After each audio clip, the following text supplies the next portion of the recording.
Hey guys, Tori here with Dr. Eldar, and I'm pretty excited to bring him today to you guys live in Facebook Live.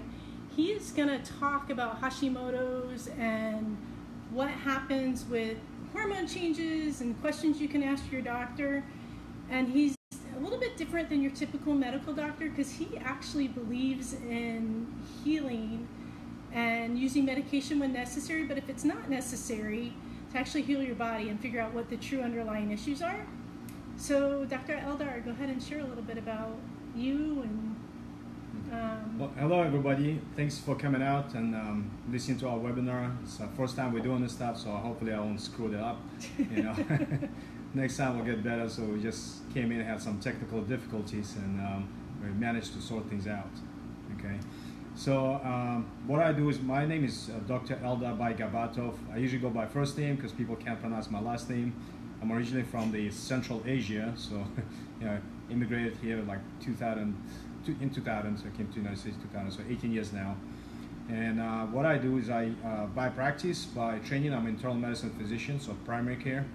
But by calling, I became a more integrative medical physician.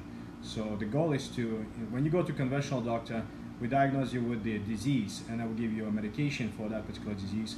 Whereas in the integrative medicine, we try to figure out why you have that condition to begin with and how we can restore your physiology so you can, heal naturally.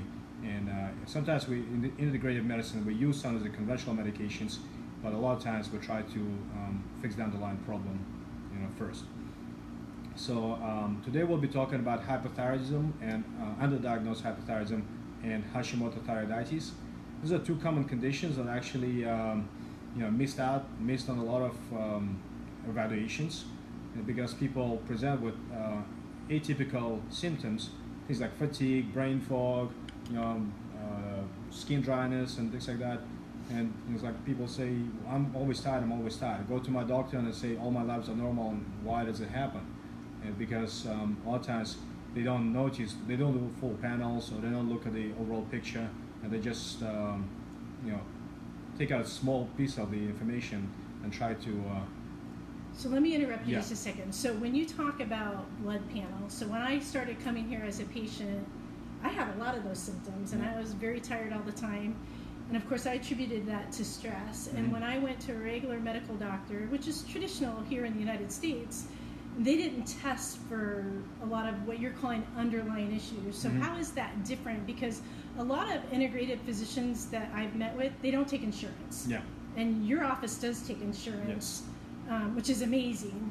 But can you talk a little bit about the underlying tests that you do that are a little bit different? Well, our goal is to figure out what breaks you down, or what causes damage, and how will you repair. As long as you have a difference between those imbalance, then you will start having fatigues, you have problems, you have diseases eventually, and then eventually cancer. So our goal is to assess how bad things are, where you stand, what's causing all these problems, and try to restore the underlying issues. So remove the damaging products, restore what you damaged, and then replace some of those nutrients, hormones, reduce inflammation, whatnot. And so our labs are designed to address all these issues. We have extensive set of labs, but even our basic labs at the beginning labs address way more problems than the regular, conventional medical, office that would do. So, in your office, you actually take the blood in your office. You don't have to go to a third-party lab, which I think is amazing. Yeah. And then when we get those lab test results back, or even let's talk about before the lab test results are brought back. When somebody makes an initial appointment with you, I think that appointment's at least an hour long. I mean, you're pretty thorough in trying to understand not necessarily just what the blood test results show or whatever other testing. It's more about what are you really feeling, because the blood test may show one thing, but if the symptoms are showing something else, you're looking at both, right? Yeah. So I look at the whole picture. There's a lot of telltale signs from what you describe, how you describe it, how you look. A lot of things can be picked up on physical exam, even before lab work can come back. Even from initial visit, I already can tell most of what's going on with you. The lab work just allows us to pinpoint exactly where things are and how bad things are, and allows us to establish baseline from which we can move forward. Because like Einstein used to say, it's all relative, relative to what you start with and then where you end up. And so the only way to measure it is measure before and after. So Hashimoto's, I had a friend call me recently and tell me she had Hashimoto's and had like all of these myriad of issues. So something like that, if you are feeling fatigued or you are having some of these issues, how do you know with your medical doctor that you're currently going to if they are testing at a deeper level or not? They would have to request antibodies against thyroid gland, and those are usually two anti-thyroglobulin antibody and anti-thyroid peroxidase antibody. And a lot of times they don't even look for this stuff. Most of the times when you go to a conventional, even endocrinology, they will test your TSH, maybe total T4, maybe free T4, or combination of all three. They rarely look at the T3s, reverse T3s, and antibodies. Only if you come back with some other symptoms, okay, maybe your inflammatory markers elevated, ESR, CRP, then say, okay, you know what, maybe I can look into this stage. So if I'm going to a medical doctor and I live in another state, and they run a typical panel, how do I, as a patient, even know what questions to ask to know what tests? Because, as you know, my son was ill for a long time, and we went to a lot of physicians who told me nothing was wrong.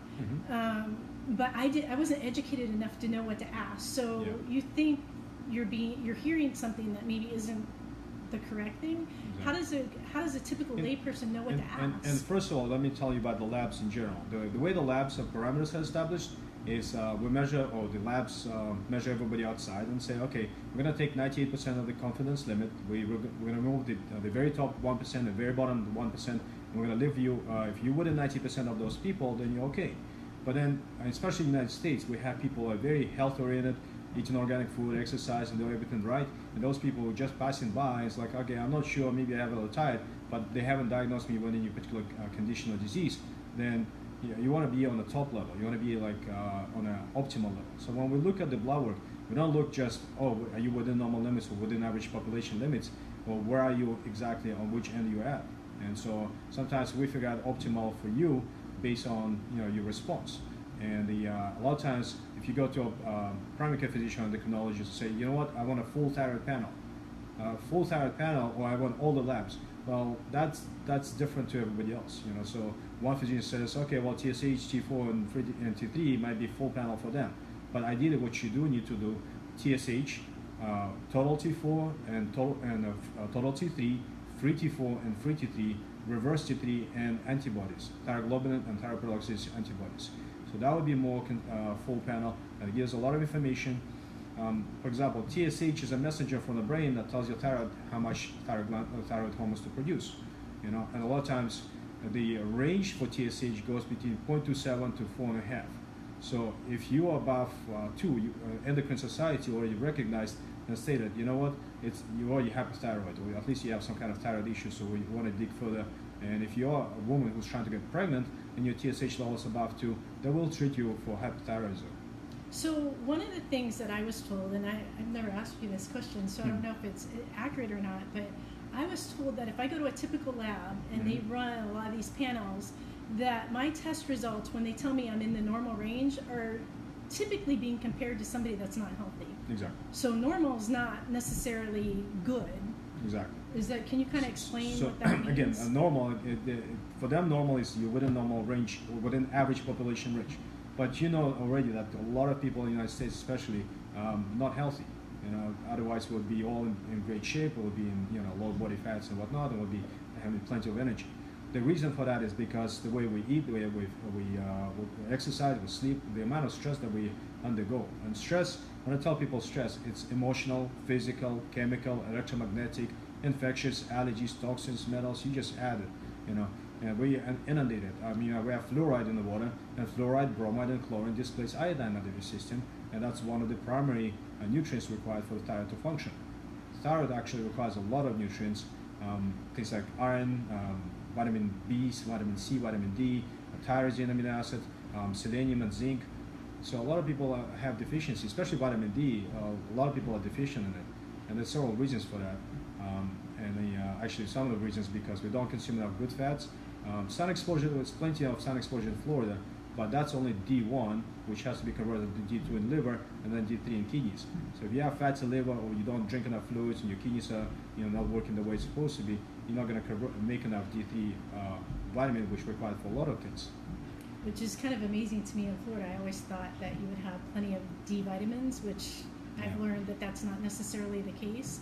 So if somebody's feeling, so I talk to a lot of people that are my age that are telling me I have brain fog, I'm tired, I've been seeing my physician, I'm on hormones, but it's not getting better. Yeah.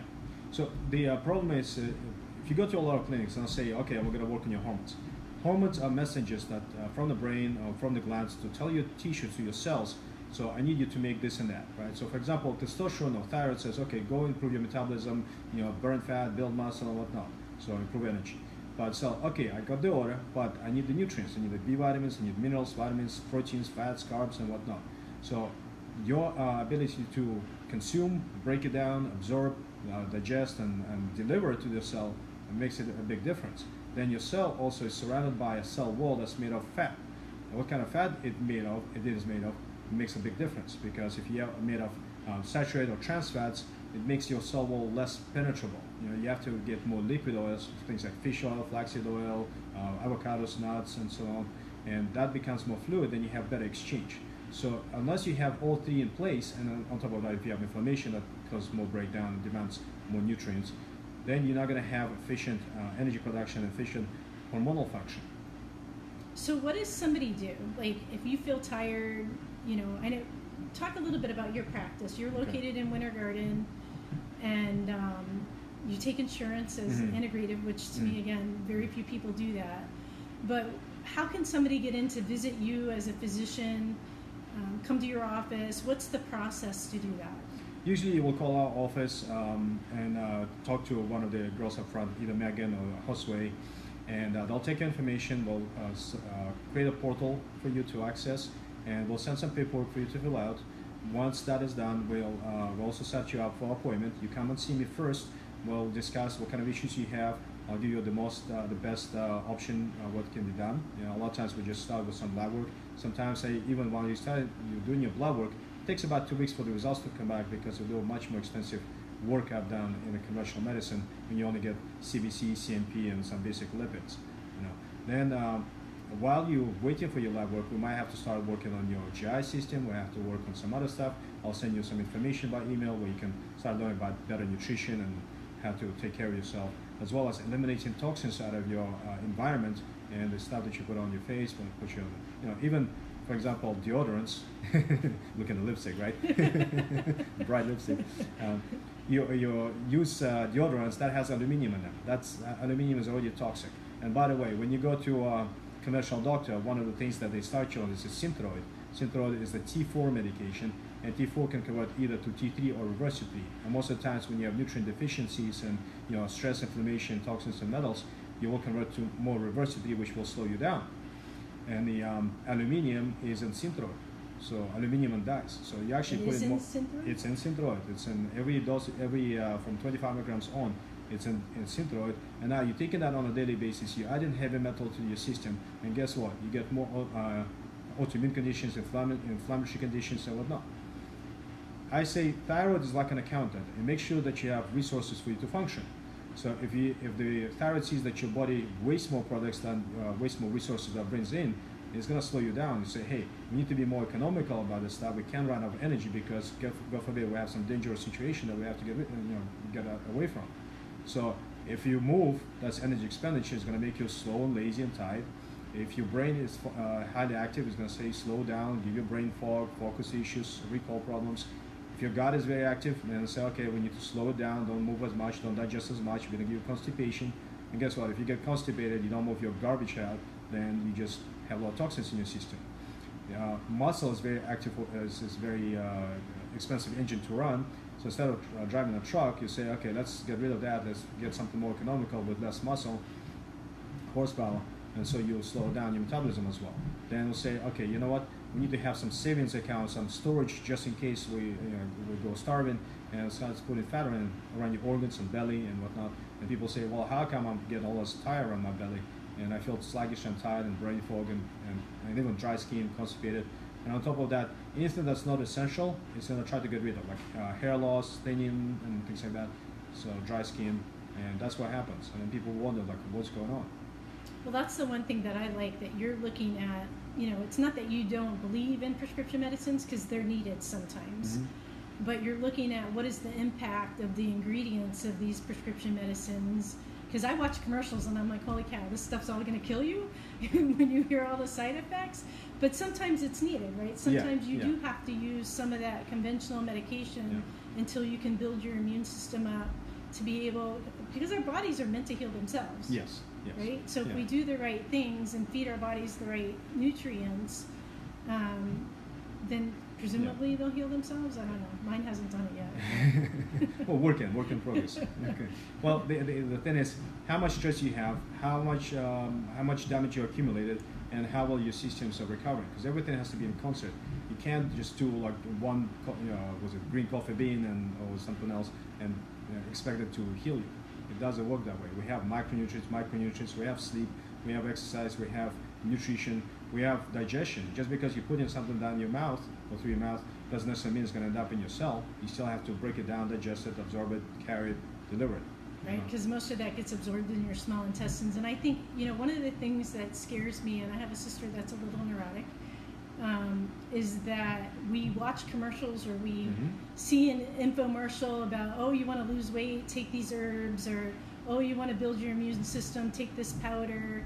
And how can that really interact, A, with our bodies are so complex that if we do have some of these issues, or B, if we are taking a certain medication, how can that adversely affect us, and why do we have to be careful with just randomly buying, because I'm one of those that sometimes randomly buys these things, randomly buying them and having some adverse effect that actually makes us worse rather than better. Yeah, you have to look at the overall picture, and you have to also look at some genetic issues, predispositions, your other nutrient deficiencies. What happened to you in the past? What happens with your genes that's responsible, or the enzymes responsible for breaking down those medications and those foods and whatnot.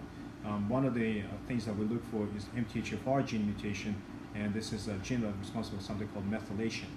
Methylation is a process where we take a methyl group from one molecule, put it on another to make something out of it. Things like melatonin for sleep, serotonin for happiness, appetite and temperature, dopamine, GABA, adrenaline.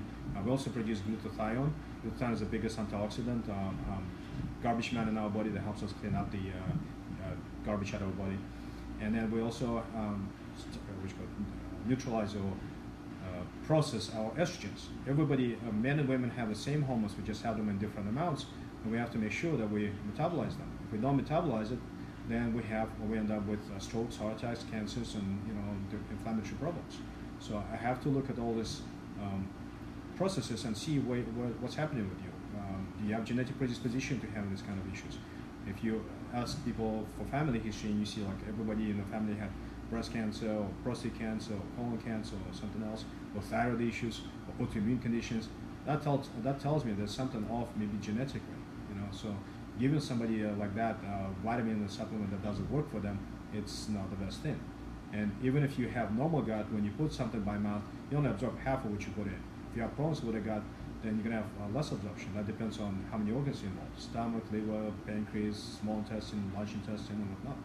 So if somebody lives out of state, because I know with one of my friends, you were willing to help them if they live out of state. Can you do that, yes. Or do they have to physically be here in Winter? Well, ideally when we examine and draw blood, yes, physically present, but sometimes we can find a lab, like any lab test now, we can send them the requisition form, and you will be able to go and fill it out. But we can do Skype, we can do, go with a phone, take the information down, even if you fill out the form online in the portal, after we send you, create a portal for you.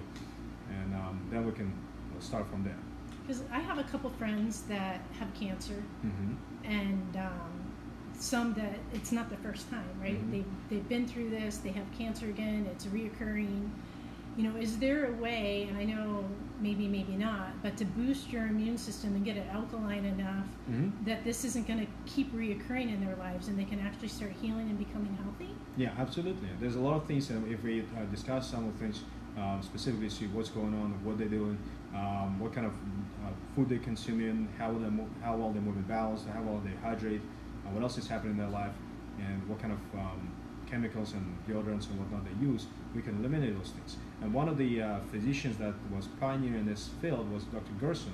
Back in 1900s, he cured a lot of people with chronic condition and cancers just by doing elimination diets where they eliminate dairy, meats, and grains, and pastas and red breads, and basically start with the almost vegetarian vegan diet with that fruits and veggies. Then they get coffee enemas, they get juicing, and they take B vitamins and thyroids, and also CoQ10, niacin, and so on. So those digestive enzymes, that helps quite a bit. There's actually still a clinic in Tijuana, Mexico. You would have to fly to San Diego first and then drive from there. And for at least 2 weeks, they'll give you juice every hour. It's a cold pressed fresh juice, things like orange juice or carrot and apple, or carrot by itself, or green juice.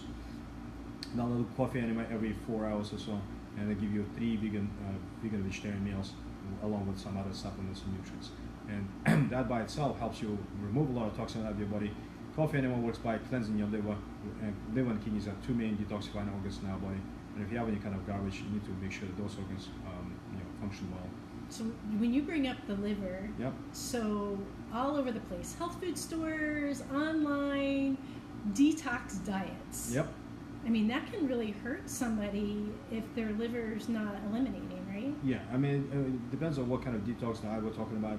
Some of them work on GI system, some of them work on cellular level, some of them work specifically for the livers and whatnot. In general, if you eliminate some of this, eliminate carbs, sweets, sugars, and processed foods, fried foods, and whatnot, stick with fruits and veggies. But sometimes you don't digest them, and if you don't digest them, your body doesn't recognize them. And 70% of immune system is dedicated to your gut, so your body starts reacting against that, and then you get Hashimoto thyroiditis, you get the lupus, Sjogren's, scleroderma, rheumatoid, you name it, and even Crohn's and ulcerative. So in that case, you might be eating something that you can't digest, and you're actually hurting yourself. So in these cases, we need to assess the full GI system. Sometimes we do stool tests, sometimes we do allergy tests, and not just allergy, but allergen sensitivity tests. A lot more people have sensitivities, not full-blown allergies, and that just irritates them. It just causes extra damage. And we're looking again, damage versus repair. What's happening? So when you're talking about the deodorants and the foods, I just want to bring up kids. What's the youngest patient that you'll actually see? We see anything from 5-6 years old and up. Okay, so if we learn this, which I didn't know, my kid was eating pasta and donuts, and hence was not the best idea, which I didn't know. Nobody teaches you these things, but at that age, obviously, if we change what we're doing, then we're going to build a healthier kid, and you're able to see them. So how can somebody, if somebody wants to reach out to you or your office, because I'm pushing you to do this often and want to kind of do schematics, so. Because I've been very frustrated in the medical industry and going through 3 years of misdiagnosis, of being told the wrong things. When I heard you, and I think we were at a baseball event, and I heard you talking to somebody, and you were talking about the gut and how to heal, and I was like, "You're a medical doctor?" I didn't believe you were a medical doctor. I think you were talking about Hashimoto thyroiditis or the something else, and you're like, what? Yeah, I'm like, really? So how does somebody, give a phone number, website? How does somebody reach out to you? How do they get in touch with you? How do they know if their insurance is going to cover this, or if it's something that's going to cost them a lot of money? Well, the best way is to, first of all, if you want to find out if the insurance will cover, see if I'm in your network. So if you pull up my name, Eldar Baigavatov, and I'm in Winter Garden, Florida. We'll type it, because his last name is very complicated, but I'll type it on the bottom. You can kind of see it there. It's backwards, but So yes, and the website is celebritymedcenter.com. Okay, so they can go to celebritymedcenter.com. Yeah, and there's a phone number, there's address, and everything else. You can send an email, with your request for contact or request for appointment, and we'll get back to you. And this is recorded so people can rewatch it. And again, if you guys have any questions specifically about things that you want to know, I am kind of trying to push Dr. Eldar to do this often and to do this education, because for my family, it was so frustrating, and I still find it frustrating when you have something that's complex. Our bodies are complex, and you see 3 different people, you get 3 different answers, and the majority of the people are not even digging at a very deep level. I was with a physician yesterday morning, and I was talking about POTS and dysautonomia, and the physician, who was a specialist, looked at me and said, "I don't even know what those things are." So I was like, okay, well, I'll explain briefly, but it was kind of comical. But our bodies are complex, and there's so many different facets of what can help us and what can hurt us, and the slightest thing that we think is good maybe is harmful. So again, if you have questions, please just put out there what you want to know. Share this video with other people because I think Dr. Eldar can help so many people. And then whatever else you want to tell anybody. Let me grab the cartoon from the wall and I'll just show you. He's going to show you a cartoon. I don't know what the cartoon is. Is it going to be backwards or it'll show right side? I don't know.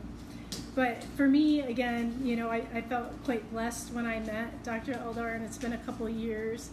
And, you know, even with our family, if we're facing something stressful, he'll take the time. If he needs to spend 2 hours, it's not like going into a medical office and them turning around and saying, okay, I've got my next patient, I got to go, and they spend 5 minutes with you. And there's nothing more frustrating than that, especially if you're facing critical issues or you don't know what's wrong, right? If you feel exhausted and you can't get your head off of a pillow and, you know, you can't think straight and this is going on for 4 and 5 and 6 months, which actually happened to me a few years ago, there's nothing more frustrating than that because where do you go? Who do you talk to? And you see multiple people and they tell you there's nothing wrong. To me, that's frustrating. And here comes the cartoons. I'm not quite sure what these are, but we're going to look at them. It says here, Ms. Jones, I have no clue what is this? What's wrong with you? Go home and Google your symptoms. Call me in the morning and we'll go from there. That's one cartoon. That's Google's typical. Scary. I have every disease out there when I go on Google. You know. And the other one is, congratulations, your test shows your results are in the normal range, and the person is laying down like exhausted, and the levels are at the low end of the norm. You know, so that's what we're talking about when we look at the optimal results as opposed to, you know, like you're within normal limits. Yeah, I was with a friend yesterday, and she told me that she literally passed out 3 times going into a medical office, hit her head on one of those concrete barriers, and you know nobody could figure out what was wrong with her. But, okay, what's your office number? 407-347-9886. Okay, so again, I'm going to try to push them to do some questions often. So if you guys have any questions, note them there. Thank you. You're welcome. Appreciate Thank your you. time. Thank you for coming out. And do send us some questions, and we'll try to answer. Maybe we'll put out a Facebook webinar. Maybe I'll do a little bit better job next time. We'll use Zoom, and you can have your pictures. Okay. All right, thanks, guys. Thank Have you. a great Bye. night.